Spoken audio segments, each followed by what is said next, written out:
কোরআনে মহান আল্লাহ রাব্বুল আলামিন অসংখ্য জায়গায় বলেছেন যে যখনই কোনো বান্দা আল্লাহ রাব্বুল আলামিনের কাছে তওবা করেছে, সাথে সাথে মহান আল্লাহ রাব্বুল আলামিন তার ডাকে সাড়া দিয়েছেন এবং তার তওবা কবুল করে নিয়েছেন।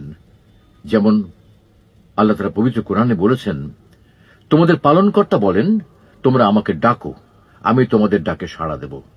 তিনি আরো বলেন, আর আমার বান্দারা যখন আপনাকে আমার সম্পর্কে জিজ্ঞাসা করে, আপনি বলে দিন, বস্তুত আমি তাদের সন্নিকটেই রয়েছি, আর যারা আমার কাছে প্রার্থনা করে তাদের প্রার্থনা আমি কবুল করি। কাজেই আমার হুকুম মান্য করা এবং আমার প্রতি নিঃসংশয়ে বিশ্বাস স্থাপন করা তাদের একান্ত কর্তব্য, যেন তারা সৎ পথে আসতে পারে।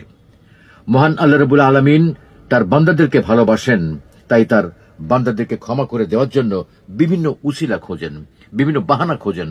যেমন আমরা হাদিস থেকে এমন কতগুলো উদাহরণ আমাদের রিপিট